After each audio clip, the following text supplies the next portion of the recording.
You're listening to KGPC 96.9 FM Oakland and streaming online at www.kgpc969.org. This is the Anything Can Happen show with Kenya Asa, Quezzy Dreams, and your man Cap Fitness.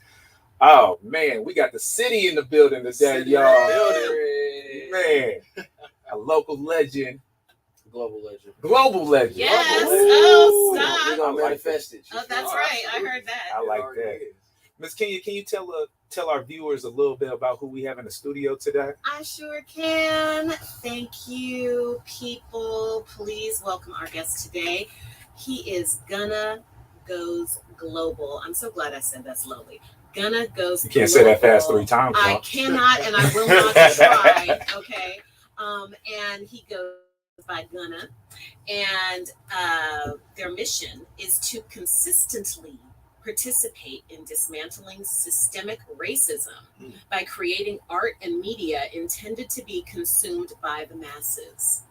Tangible relief must be normalized, and they are here to utilize technology and art to manifest our desired results. Ooh. Yes, Shout out to y'all. the nonprofit. You know what I'm saying? I know that's You right. know what I'm saying? That is the nonprofit mission statement. Love it. So tap in. Love, love, love. Yeah. What is your mission though?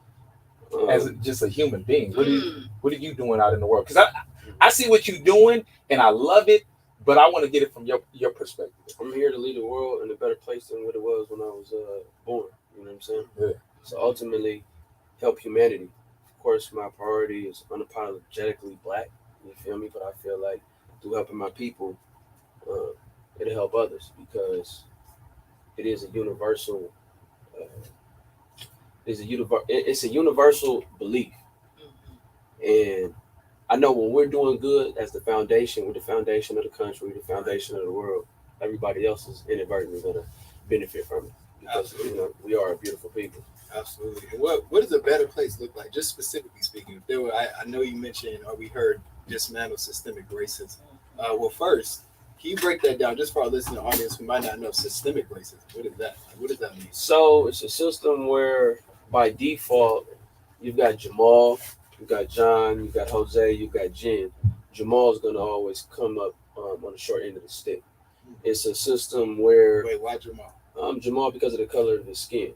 So whether it be inadequate schools, inadequate teachers, inadequate living environments, or opportunities, it's going to have all of these micro stresses that eventually you're going to either implode or assimilate. And that's not healthy for any of us. You know what I'm saying? Are you talking a little bit about microaggressions that we, as people of color, as Black people, face out in the world, the workplace, the community? Starts in birth. We're the number one aborted. Well, not number one.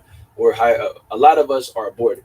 So it starts in the womb. Why did Keisha and Antoine abort the child? Some may say they're pro-choice, but a lot of people will tell you I couldn't afford the baby. You know what I'm saying? A lot of people will tell you I'm in an environment that's not best Suitable. It's not suitable. So it's understandable. And when you look at these situations, it's not natural. We're not here to be in poverty. Poverty is not God ordained. It's man created. You know what I'm saying? Wow. So, But we also hear that goes kind of counter to what we hear out there or what the narrative is, right? About so many Black women, Black girls having babies out of wedlock or single moms and all that other stuff. So how can we be both is what I'm wondering. well, children in the Black community out of wedlock wasn't introduced into welfare. Prior to that, we were jumping a broom on the plantation. After that, we were married civilized people. And before slavery, we were civilized people, going back to Nubians or Egyptians, or throughout, the continent of Africa. Mali, You know what I'm saying? Nigeria. So yeah, when you look at us, we come from a very rich culture, but we were, remixed. We got on these plantations and we weren't allowed to be a family. So after that, I feel like we went back to what we originally were, which is family oriented people. So you fast forward, if you tell a woman, hey, I got financial incentives for the man not to be in the home, then They're gonna in push that issue. in the capitalist society, that's what she's gonna do. And yeah, I'm a product of that. My parents, I'm born out of wedlock, a bastard child. Many of us are. But I believe when your parents is working 2 or 3 jobs, stressed out on drugs, alcohol, or just, floating around, they may not have that time to really tell you what's the importance of marriage. Or the What, skill set and language. what is business?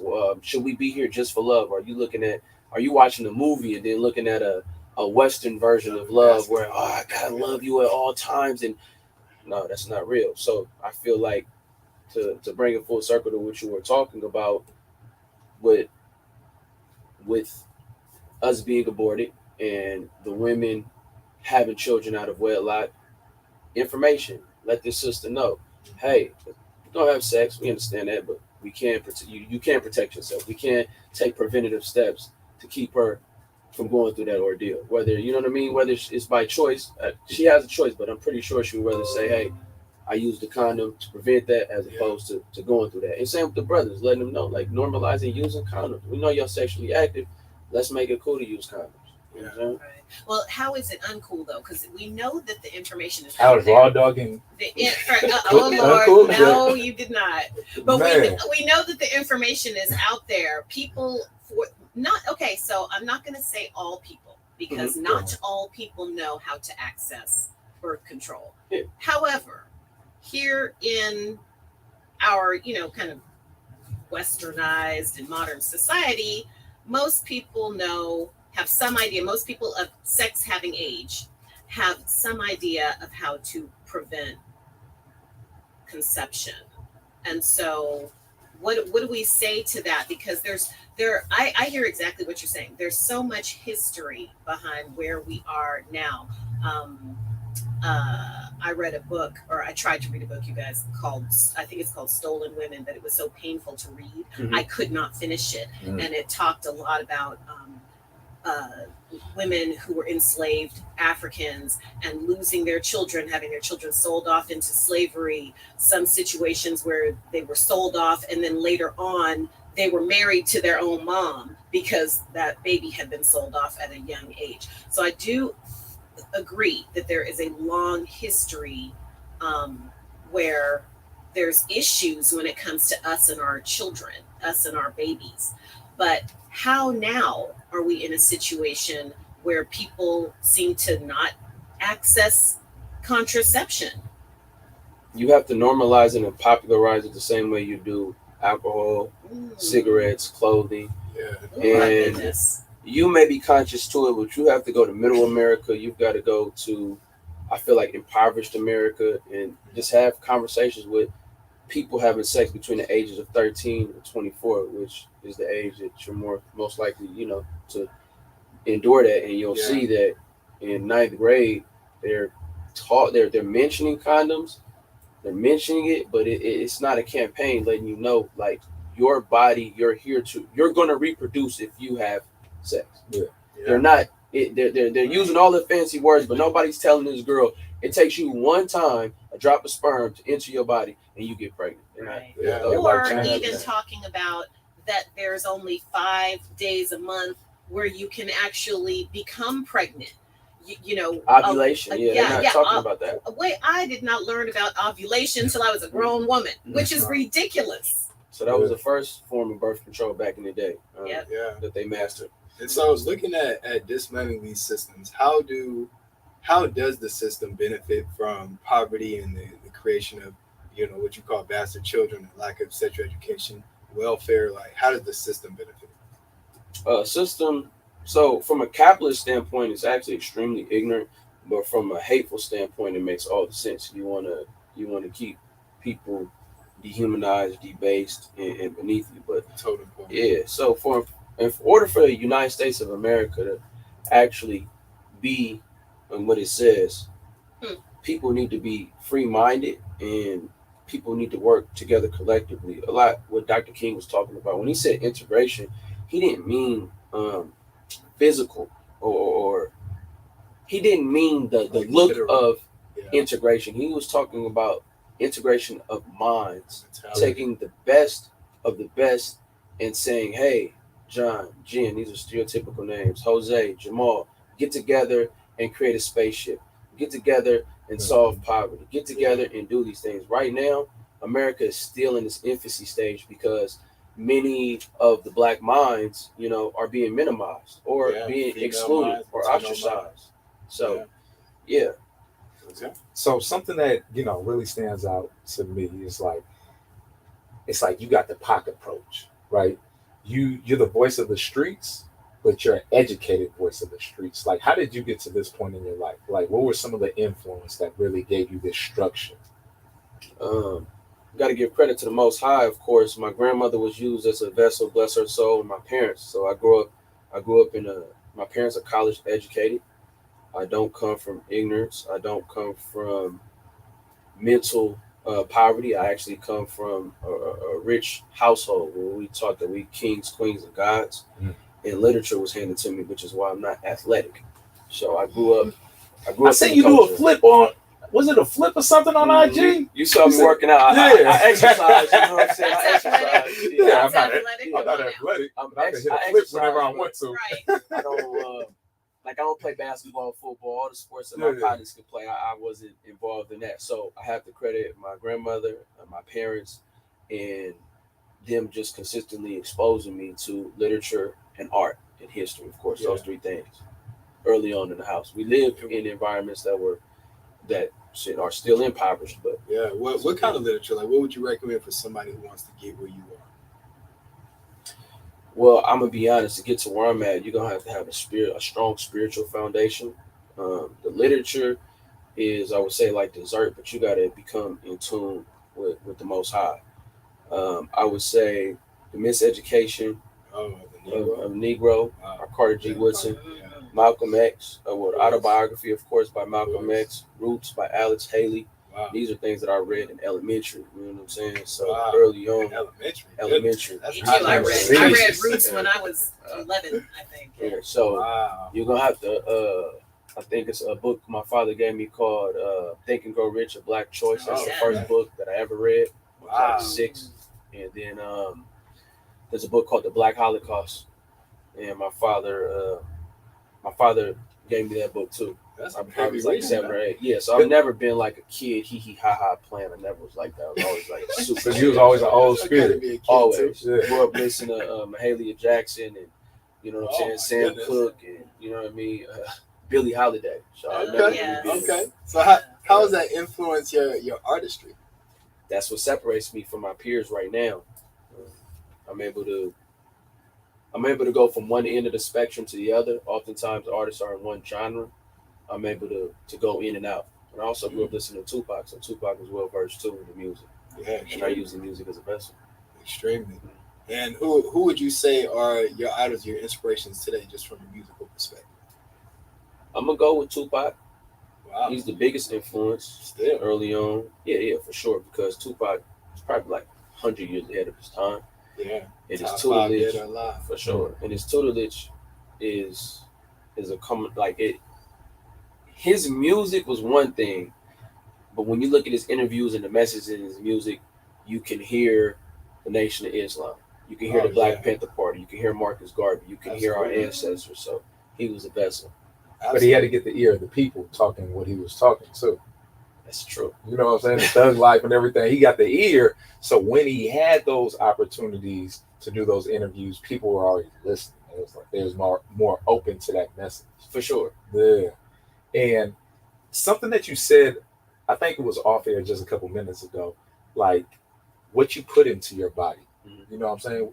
You were saying that like this morning you just had some fruit, some other things. Can you give us a breakdown on why it's important to fuel your body the way you do on a daily basis? My father has sickle cell, so he has always been health conscious, and then my mother, thanks to my grandmother, she's always been health conscious. But when I was incarcerated, unfortunately, it was this man named Mr. Green, and he was like, "Are you eating to live or are you eating to die?" Oh, wow. He's like, "What do you mean by that?" He said, "The more food that you eat that's alive, the more living you're doing." Mm. And when he told me that, I was like, "Wow." He was like, "Yeah, what is that meat? Like it's dead." Okay, so you eat dead. He was talking to me about the processed food. So this morning I had mangoes, strawberries, blackberries, raspberries, kiwi, banana. Then I had some wild berry zinger tea with honey, ginger, and lemon. Wow, that's it. Yeah, that's what I had for breakfast. That's why he vibrating so high. So, You don't got nothing That's dense. it. That sounds like a lot of food to me. Yeah, man. But when you put things that are less dense into your body, you're allowed to vibrate at a higher frequency. And I learned from Asians to eat for energy. So Yeah. I used to eat to get full, Yeah. and that's why we Get have full, the you get itis. Yeah, we had the itis because the body couldn't break it down. But I realized, Asians have the longest expectancy of life. They exercise and then they eat light. Like They tell us. you go eat some Chinese They food, tell us. you feel me? You notice you're hungry. Okinawa, Like, that's so, one of Eating the the blue zone. blue is zone. One of the blue blue zone. zones. Yeah. Yeah, man. eating to live and eating light, tight, and not even. Don't matter. Well, it does matter what you eat, but just don't eat huge portions. You know what I'm saying? Yeah. Eat for energy. Are you vegan? No. No.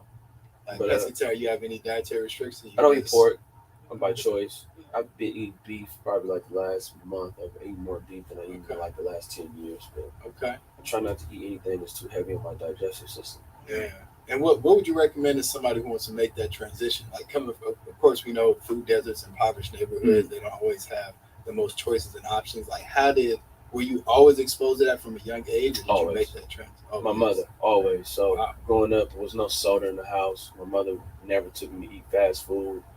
No white sugar in the house. But how did you feel when you went over to your friend's house and that's all Right. you saw? You saw a big ass thing of Kool-Aid That and you was purple like, stuff. I indulged in all of it. I thought I wanted it. My mom, she didn't like cook a lot of meat outside of chicken and Wow. turkey. So when I would go other places, I thought I wanted it, but then Right. I would notice people were overweight. I would notice Right. people were breaking out. I would notice just a Yeah. lot of things that, Poison. poison. Like the majority of the people I remember in high school, I'm just like, wow, you are what you eat. My grandmother used to tell me that too. You are what you eat. So sounds cliche, but it was real. It is true. Look, my son is 12, Mhm. and let me tell you, when he goes to his godmother's house, shout out to Jen. When he goes to his godmother's house, he is in heaven because I'm not trying to shout out my girl, but her house has things in it that my house does not have. Lots and lots of. One time in her living room, they had a whipped cream fight with cans of whipped cream. Like she's that kind of godmother, right? She's gonna let you do whatever you want in her house, which is why he loves it over there. Yeah. But I think that the foundation that he has eating in our house, right? Getting those habits, because somebody was just mentioning, it was my brother. My brother came over the other day and he was just kind of mentioning how my child eats things that my brother would never eat. My brother has a horrible diet. He admits it. But my kid eats right out of our garden. He's ever since, he was a baby. And so I think that I'm okay with him going someplace else and getting a little bit junky, but because his habits are what they are, I feel like he's got healthy habits. you got a great foundation. Yeah. Moderation is essential. Yeah.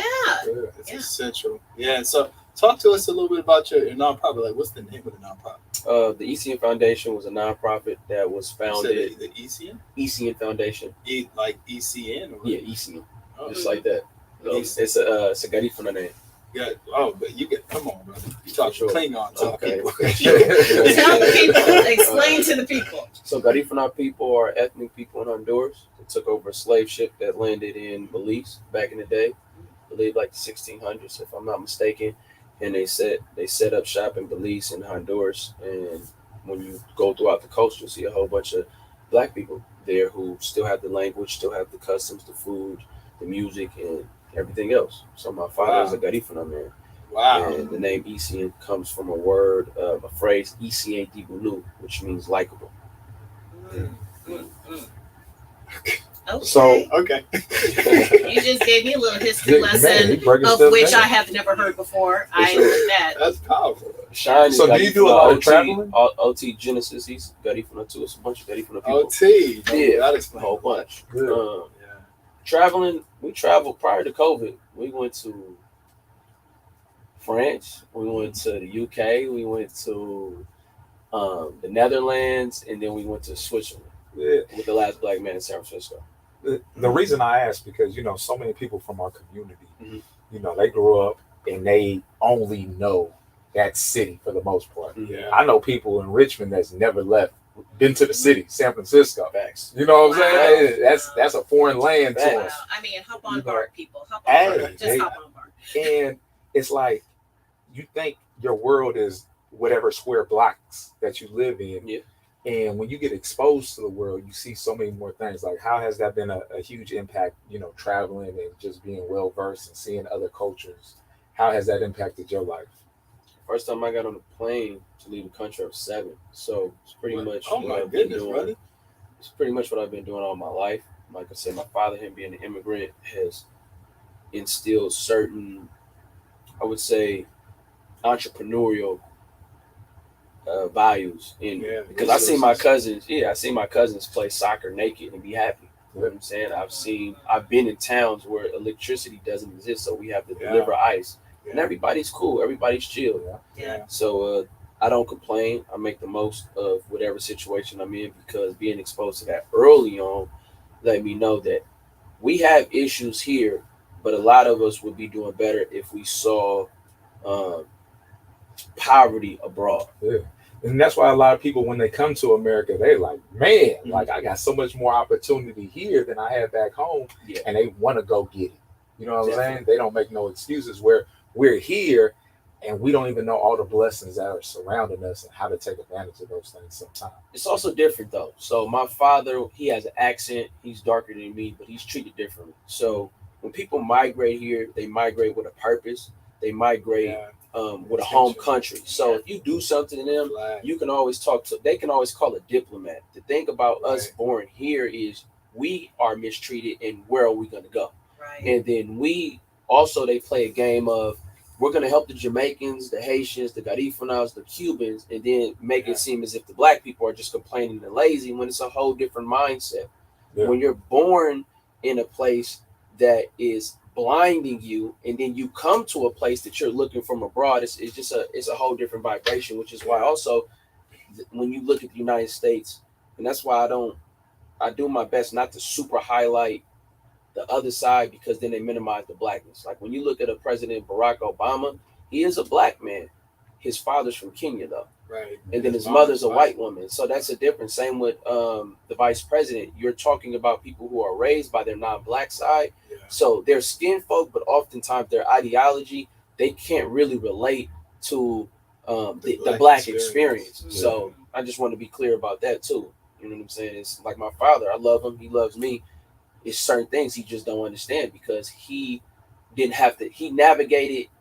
He is a black man, but as soon as he opens his mouth, it's just a totally different treatment. Yeah, So you first generation here? On my paternal side, I'm probably 8th or 9th on my maternal side. They're from Owensboro, Kentucky. Hey, shout out to Kentucky. And that's so important. I had that experience being a so-called black man who traveled to Ghana, right? And just being there and seeing people who looked like me but didn't identify as black, right? Like that was really trippy for my mind, because it showed me that black doesn't exist, right? Black is just like money, right? Like it has no inherent value other than what we attach to it.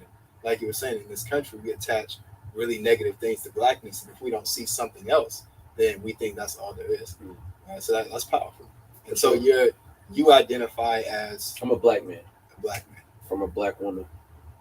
My father's a black man by way of Honduras, and I mean there's cultural differences and there's cultural connections, but I identify as a black man. I wouldn't get an award and say, "Oh, I'm a Garifuna man," because Garifuna people didn't raise me, even though that's the blood in my body. That's not my experience. It says a black man.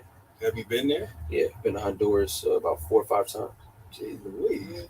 You done have some experience, my guy. I heard that. For sure. I love travel, so I like to hear it. Yeah. What's the favorite place you've been so far? I would say Limon, which is the hometown, because majority Honduras? Honduras, because most of them, I mean, my family. But outside of going to Honduras, I like London. Me and Ace, we was out there. Shout out Stunnerman 02. We was all out there. Shout out Jamal. Shout out. You feel me? Shout out Jamal, True Love, the whole cast, the Last Black Man in San Francisco. I say London. Wow. London is where we had the most fun at. Really? Yeah, because it wasn't any language barrier, so it's just lit. Yes, I was just in London a couple of months ago, and I was like, finally, someplace where it's easy to communicate.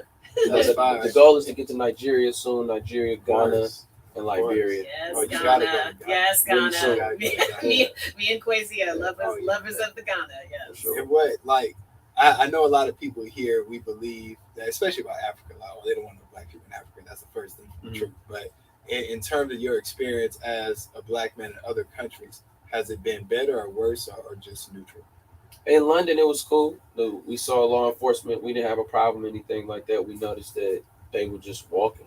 Yeah. As opposed here, they give us double looks. Oh, yeah. Yeah. When we were in Switzerland, when we got off the plane, is a story how the military, they was like super anti-black. That was the vibes I got. But then it was a random person in the airport who ended up letting us sleep at their house and then driving us 150 miles to Locarno for the film festival. Yo, So you said 150 miles? they let us sleep at the house. I think his name was Dieter. And Man, Style Stunner Man 02. He was just like, does anybody speak English? cuz stood up. Wow. Shout out to the Yeah, Bay. yeah, You you know always what find Yeah, a way. Yeah, straight that's up. legendary right And, there. We went to his house, turned on our location, sent people stuff just in case. You know what I'm saying? 'Cause it was like, Listen, yo, no. this- But it the might hospitality, the hospitality was on a million. Him and his wife ended up actually getting film passes, so they got to experience the Locarno Film Festival for free. I think it was like a 3 or 4 day event. So he got to meet us, see the movie, all type of just dope experiences that he had from being a good person, and never forget him for sure. I Yeah. think that's wonderful. And I have found through travel that you do meet a lot of people who, and I think some of it might have to do with the fact that Europeans travel amongst other European countries a lot. And so when we as Americans show up, or, I mean, I've been there a couple of times, people are so open to help. People are so open to, I've received transportation from people who did not even speak English, where I'm using hand signs and can you take me, blah, blah, blah. I mean, this was way back in the day, y'all, when I was hitchhiking in Europe. Okay, so let me just say, I would not recommend that. Just, disclaimer. But there was no such thing as a cell phone when I went there the first time. Yeah. So, Stop aging yourself. yeah, Kenya. I'm just telling you know what? I'm not mad at it. I'm lucky to be alive today. So, so what I'm trying to say though is that I think here in this country, with the narrative that we grew up with, is we're number one and America's so this, and we're so great and we're a melting pot and all that other stuff, but we're treated poorly. But then we go to other countries and that don't have that kind of narrative going on, and we are treated well and with respect and no fear, which is really interesting to me. I feel like the whole world, when you travel out in the world, people by nature, we're good. I feel like the United States and media is just, unfortunately, They want to scare you. Fear tactics. Yeah, Yes. if 98% of the images that show black people are no good, that's the light you're going to view us in. And it's like since the birth of a nation, you know what I mean? It's been 100 plus years of a campaign of just a smear campaign against black people. So, Even before that, you know, Yeah, man. that's what's going on here. All right, so we about to take a quick intermission break. You listen to the Anything Can Happen show on KGPC 96.9. You can also stream us online at www.kgpc969.org. And we have a quick radio sound coming up for you from Gunna Goes Global. What's the name of this song, brother? We're gonna surprise them. We're gonna talk about surprise it. Yeah, them. we're gonna Okay, surprise them. Okay. And then we're gonna talk about it when we come back. Hey, How about let's that? get it. Stay tuned, y'all.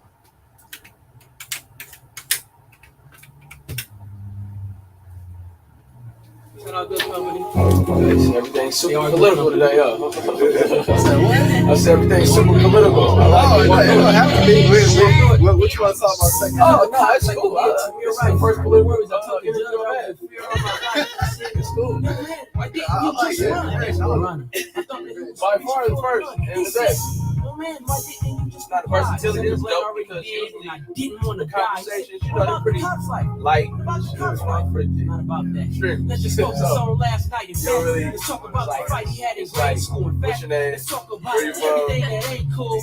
Like, like no depth. kids want attention. He would never We listen. have very different. I heard that got a DNA class. I never would have popped him if He wasn't hard headband. Dangerous being black. You gotta think fast. Such an average. Obviously, talk about the What about your training? song. I like talking about the finance aspects of y'all building business. He said, why did you kill him? He was doing his job. I fear for my life. Let me get robbed. This how I got shot up in. I thought he was a criminal coming to attack. Yeah, man. It was me, Stunner, and LaRussell. That's LaRussell platform. LaRussell had 5,000 followers. Stunner had 10. I had 15. LaRussell had like 200,000 now. Stunner had 15, 50,000.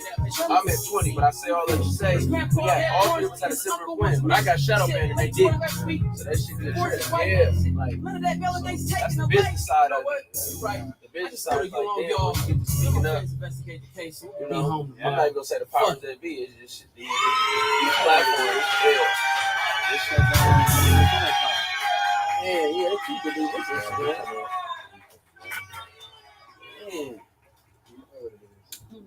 That's why we speak of it. For sure. The couple version? Yeah, I don't think they got. You're listening to KGPC 96.9 FM Oakland, streaming online at www.kgpc969.org. This is the Anything Can Happen show with Kenya Asa, Quezzy Dreams, and your man Cat Fitness. Man, Stunner, like I really need to know what was the inspiration about you when you went into the studio to make that song. Yeah, because like that was power right there. I would have to call Stunner and ask him, you know what I mean? What was inspiration? I mean, Gunna. Sean Stunner been over there, so that's baby, bro. You know what I mean? In public, we don't get confused with our names, Stunner and Gunna rhymes. Inspiration behind that, I wrote that acapella on the plane. Unfortunately, I was on the way to Houston. But you had to be in some kind of space. You know what I'm saying? Like something had to be going through. I had saw a video. Unfortunately, I believe it happened in Dallas, Texas. The woman was naked. And somehow her life was taken by law enforcement. She wasn't a threat. You know what I'm saying? So when I saw it, my mind was somewhere totally different. And I said, you know what? Let me write down how ridiculous let me write down the opposite so they can see how ridiculous it sounds. Because in the whole song, I'm borderline trolling.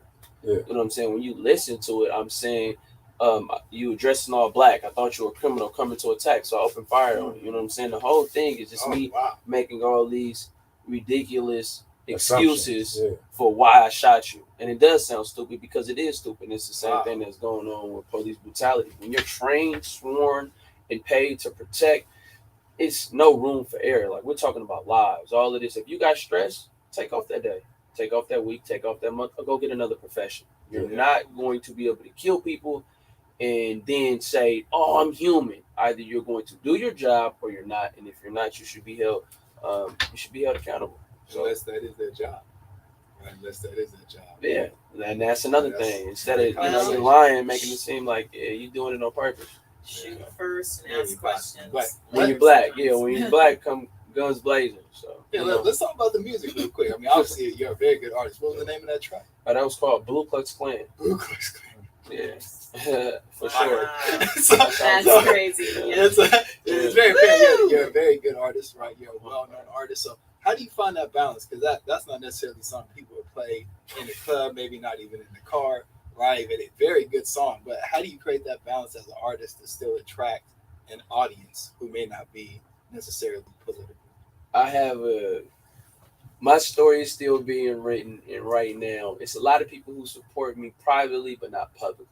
So it goes back to Tupac. Brenda's Got a Baby, songs like that. It's cool. You listen to them, keep your head up, but it's the bigger song. So the balance comes with, I'm talking about police, but then I got a lot of music, asses being shook, you know what I'm saying, guns is being shot, you know what I'm saying, drugs is being sold, I'm more mobbing than anything. And just, again, on Tupac's album, you can go from Only God Can Judge Me to Life Goes On to How Do You Want It. So just that versatility, because it's human, we are versatile. Wow, that's powerful. That's powerful. And in terms of the music, like where do you plan to take it? Like you want to win a Grammy one day, or you want to travel the world? Like what's I'm gonna reach 1 billion people. As far as the accolades, I don't control it because it's not objective. So should a Grammy come my way, I'm more than deserving of it. I have Grammy worthy music. I'm not sure how that'll work out, but I focus my goals more on things that I can affect, which is the people. So I'll reach over 1 billion people with my music, and then they'll do whatever they're gonna do with it. Now, is that what you mean in your bio when you said using technology and art to reach the people, to reach the masses, and to affect? No, that's not my bio. That's that's a nonprofit, I believe, a nonprofit associated with me in my link okay. tree. So Okay. that's a Sweet. when we were protesting, that nonprofit was created actually to create that music video. So my bio, I believe, will be on Spotify, which is, I would say, not as in depth, but I do like that because I do support that nonprofit. My bio is more, not what you see, what you see is what you get. But again, right now we having a super. Anybody listening to this, they'll be like, okay, this dude, this brother's deep or whatever. But I may go on another platform and be different. So it just depends on what side of the Libra scale I'm feeling that day or at the time. You know Are you what a I'm saying? Libra? Yeah, I'm a lucky Libra for sure. Oh, shout out, We're shout gonna out. give some of the viewers some of the gems that you got, because not only do you do the music, you like business savvy at it too. Like what kind of businesses have you built for yourself, like different platforms? So thanks to the influences of, I would say, my mother and father, and being both entrepreneurs, and then the people around me, got a dope team, come from a dope group of men. I'm black, and just in general, my network.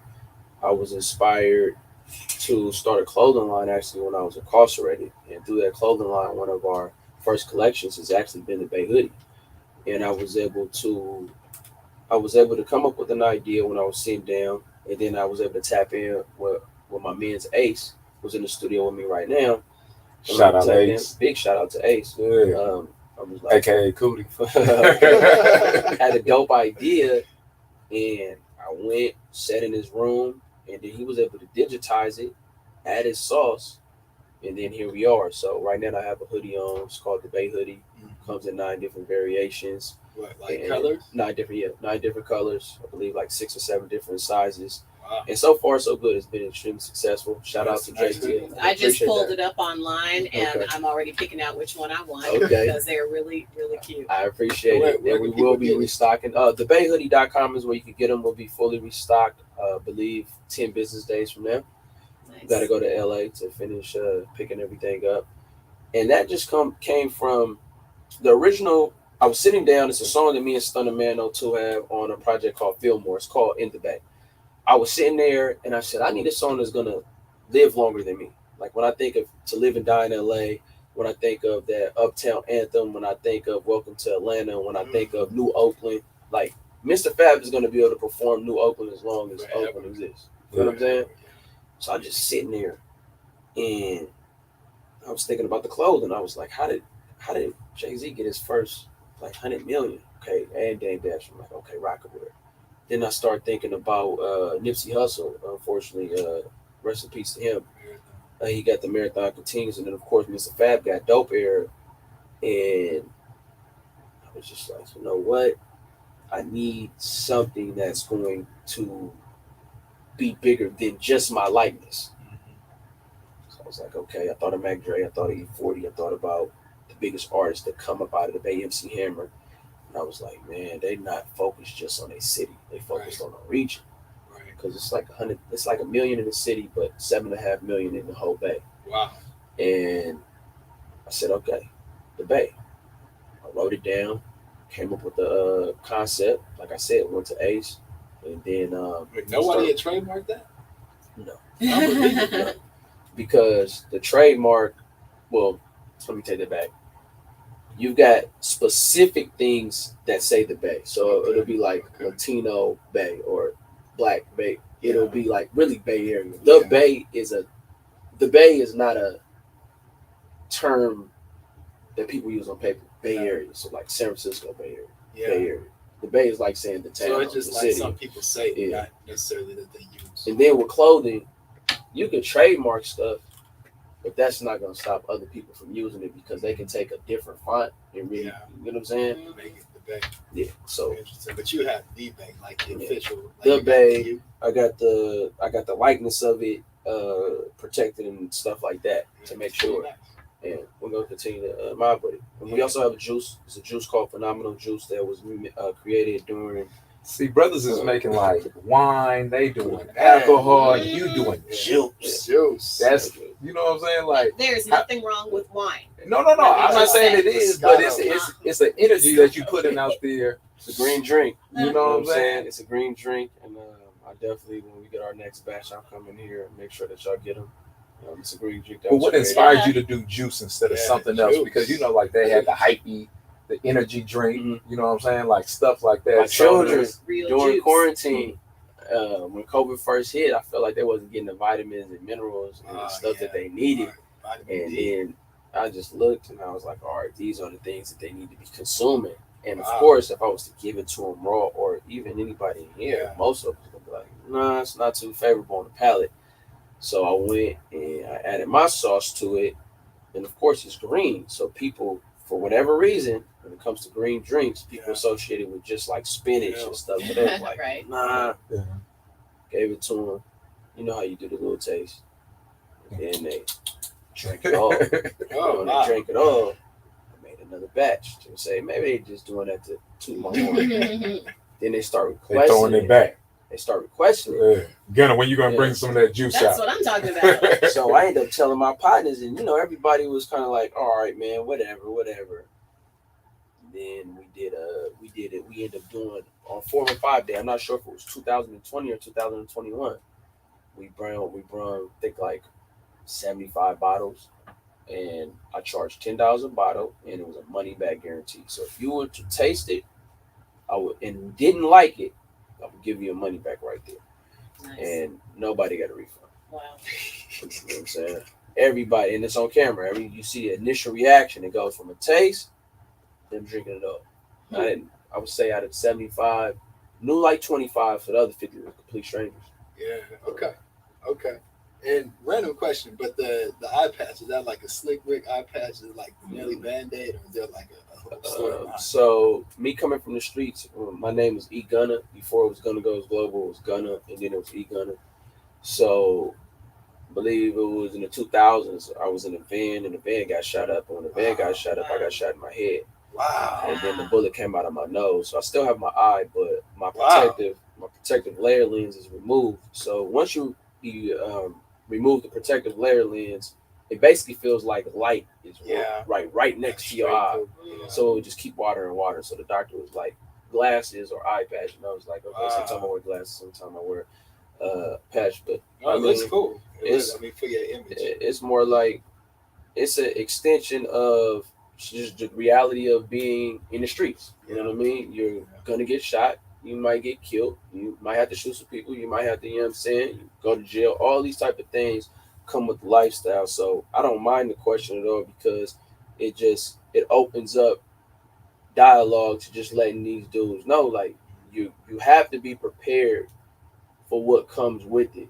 I got in the streets when I was 13. Despite everything we just talked about in this conversation, I've been in the streets since I was 13. You know what I'm saying? That environment. So in the house was the intellect, but outside you have to adapt. And college was an option, but at the same time, it wasn't relatable for me at the age of 18. So I went to City College. Then I ended up going to State University. But again, when you're in environments, you can take losses. We have choices. I'm more of a hunter than a gatherer. You know what I'm saying?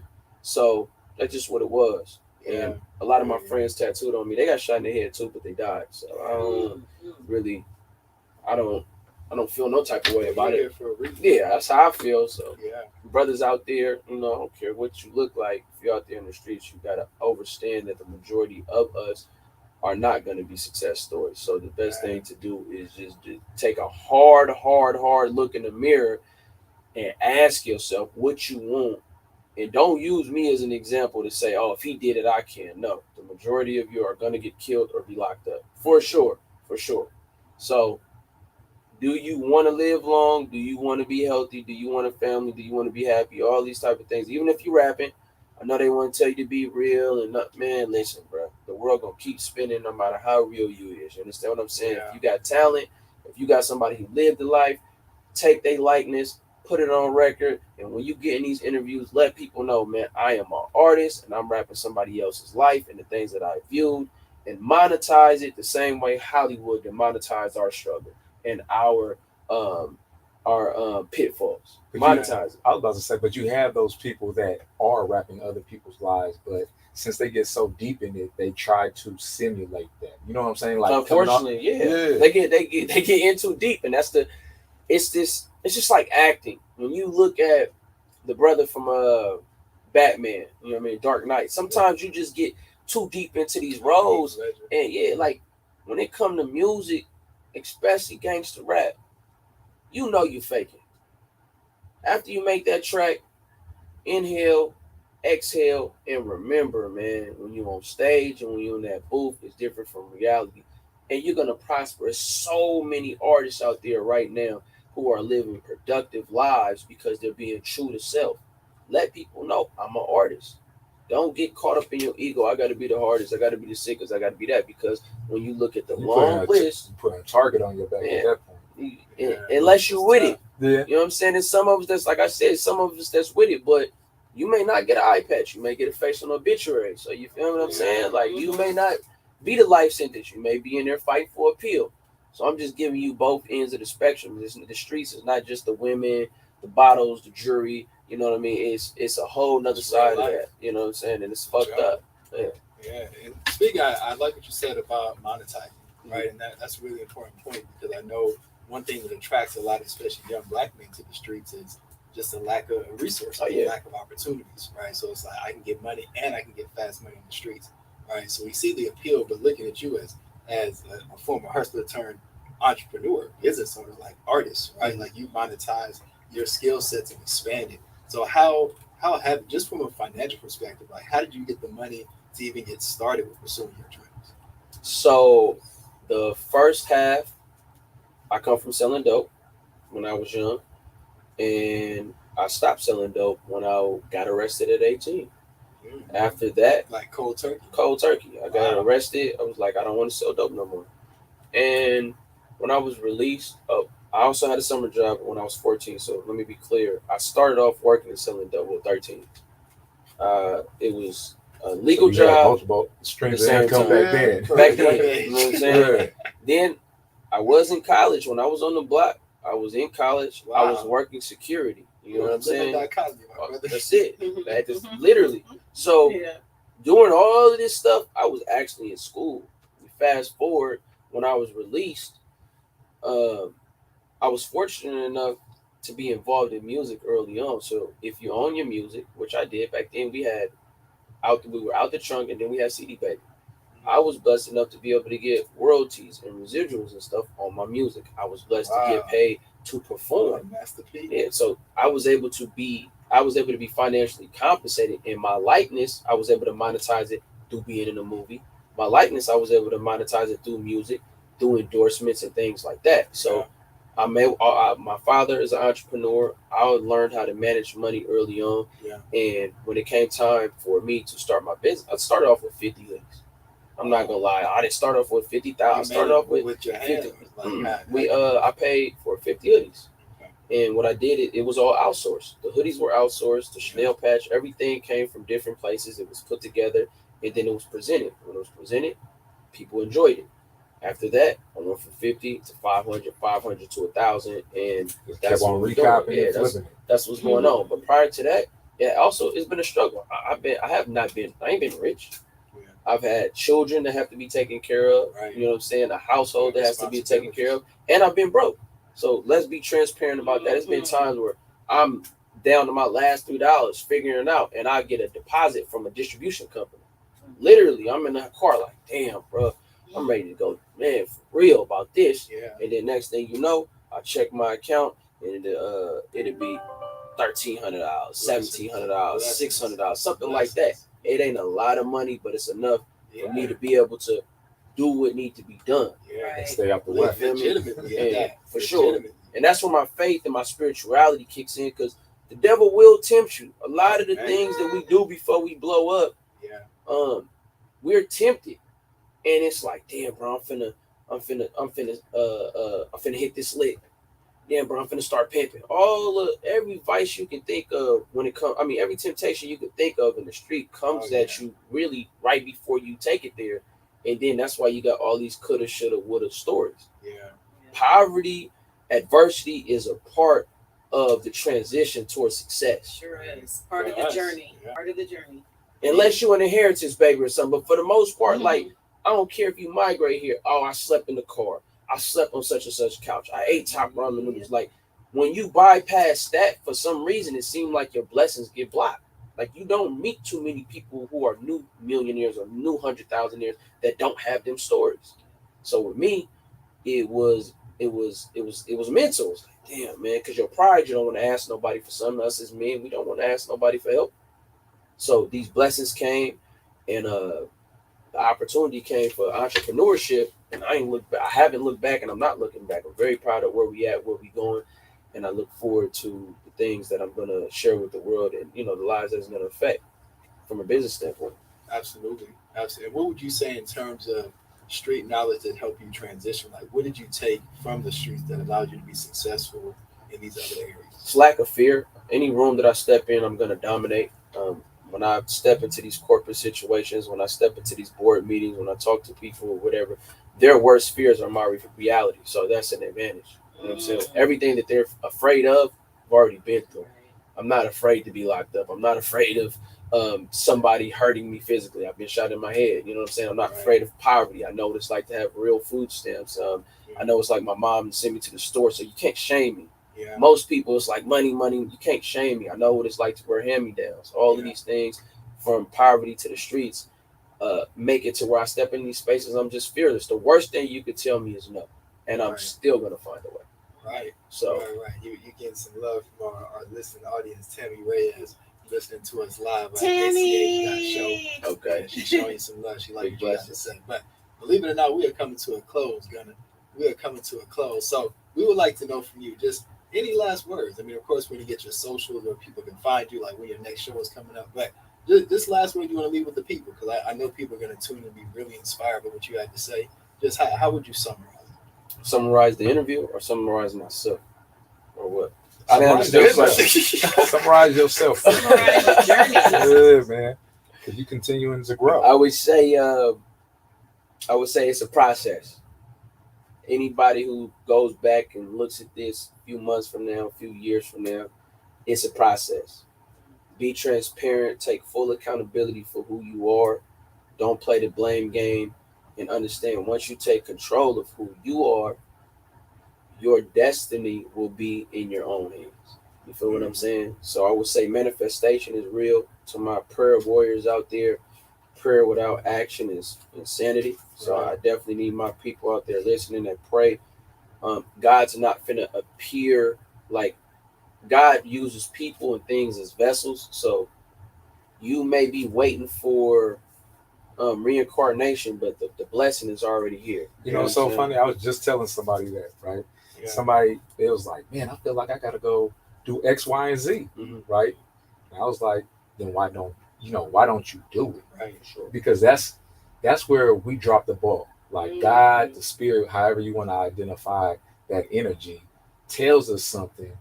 We feel it, but we don't take action on it because you don't know what that next step, going to go meet that person, going to the store, whatever that may be, opens the door to so many other things.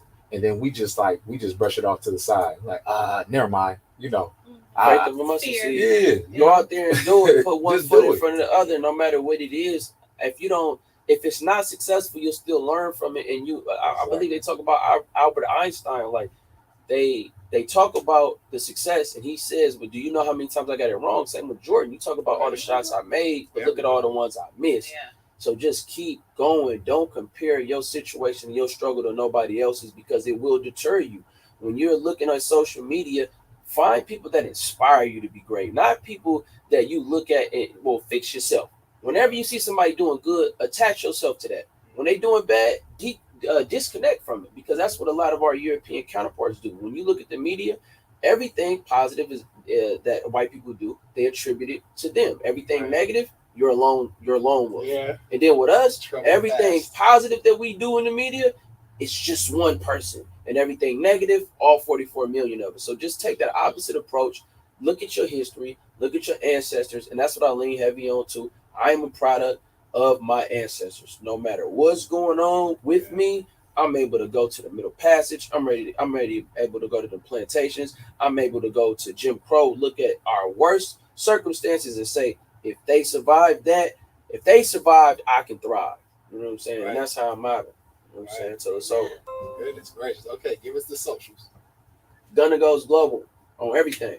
On everything. On everything. Yes. Hashtag on everything. On everything. You know what I'm saying? All right, well, you have just listened to another incredible episode of the Anything Can Happen show. And we had our special guest today, Gunna Goes Global, in here to talk about everything. Definitely tune in, replay this episode, like, comment, subscribe, share on our Instagram page at ach.show, and tune in live every single Thursday at noon. Catch us at kgpc96.9.org. Share it with a friend. We'll see you next week. Peace. For the culture. Oh man, come on. That's the one we needed. Woo! For sure. We gotta break that down, man, so we can get that out to the universe. Yes, sir. Appreciate that. We just That need was one last awesome. thing before, just a drop. Oh yeah, off top. A drop before you get out of here real quick. Miss Felicia, let us know when it's ready. Go ahead and drop. Hey, you don't even got to say all that. You just say, hey, this is Gunna Gone Global. You're tuned into Anything Can Happen show. Today we talking about, boom. Yeah.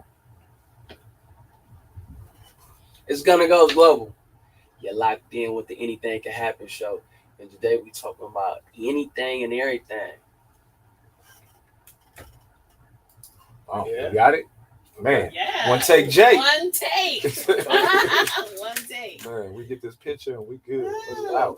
For sure. Let's do it. Awesome, I awesome. appreciate Well, it. thank you Y'all- so y'all much. lit. That Are was y'all about to, that was y'all about to amazing. head out? No, I'm gonna take pictures of No, I mean, we can take it outside. Okay, where Yeah, y'all let's do where do y'all usually take it? In the Outside. studio or outside? We can do Both. both. Yeah. Okay. All right. Let me get your number, buddy. Is that cool? I'm sorry. No, I can clear out there. Oh, no, I'm about to move this chair out the way. Yeah. 685 6484. Okay. We seen each other Mhm. so many, but we've never conversated. For sure. But it was I've got just the time. website. That's dope. I like this because usually people they stereotype me. I look how I look. Yeah. Then I open up my mouth. Man, that's what we did. You know. That's what we did. That's Every what the single show is all time. about. That's Yeah, really we great. need them silent assassins. For Man, sure. my brother's taking from Tupac approach. Oh yeah. Gotta love that. You ready, ma'am? Okay. And if One y'all know inside, any- one outside. Come on, Quincy. My daughter being sweet came and brought me some flowers, Oh, but I'm totally allergic to them. Oh, I thought you smiling tears of joy. Yeah. Allergic. Go ahead and have a seat. We You just being gonna sweet, swing around. trying to kill a mama. Sweet. No, it's not even Mother's Day, but it is coming. I will be reminding my child. I don't remind. Oh no, I remind. I have a boy. Do we need to move stuff? Is it coming back like we normally? Oh. This is my spot right here. Okay. Hey, she gonna take a picture? Hit your head with my elbow.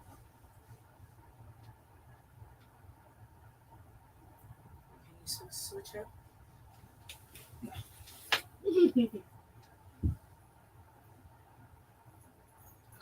All right.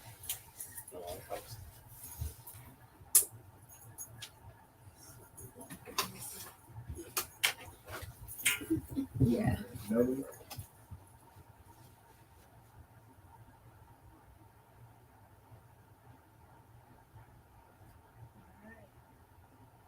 Oh.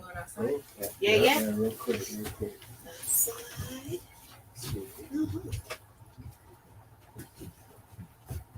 Switch from my glasses to my sunglasses real quick. Versatility.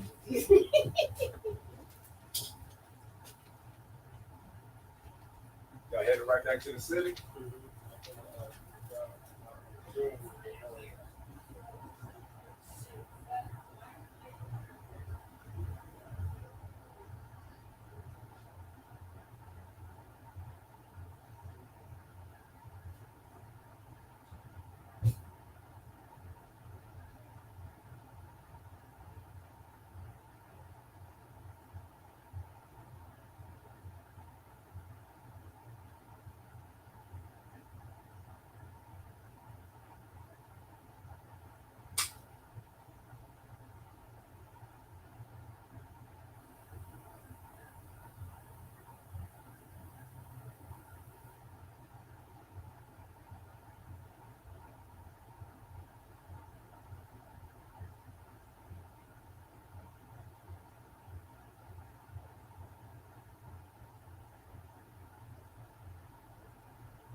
68 show. That was episode 32. Episode 32. Today is the 7th. 4. Somebody charging something to your account?